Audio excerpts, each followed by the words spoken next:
Extremely sorry to disappoint అంటే నేను ఉనికిపోతున్నాను, మంచం కింద కూర్చొని ఏడుస్తున్నాను అని అందరూ what ever the media speculating అని అందరికీ చిన్న డిసప్పాయింట్మెంట్గా ఉండొచ్చు వీడియో.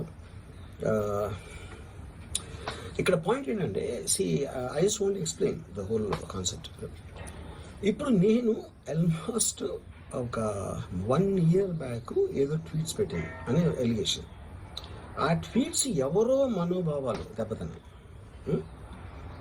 ఇక్కడ విచిత్రం ఏంటంటే 1 year బ్యాక్ పెట్టిన ట్వీట్స్ 4 డిఫరెంట్ ప్లేసెస్లో 4 డిఫరెంట్ జ్యూరిస్డిక్షన్స్లో 4కి ఒకే 3-4 రోజుల వ్యవధిలో వాళ్ళ మనోభావాలు దెబ్బతిన్నాయి.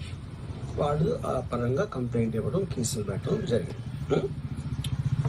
ఇక్కడ పాయింట్ 1, ఎవరి మీద అయితే నేను పెట్టానని వాళ్ళు చెప్తున్నారో వాళ్ళకి ఎవరో థర్డ్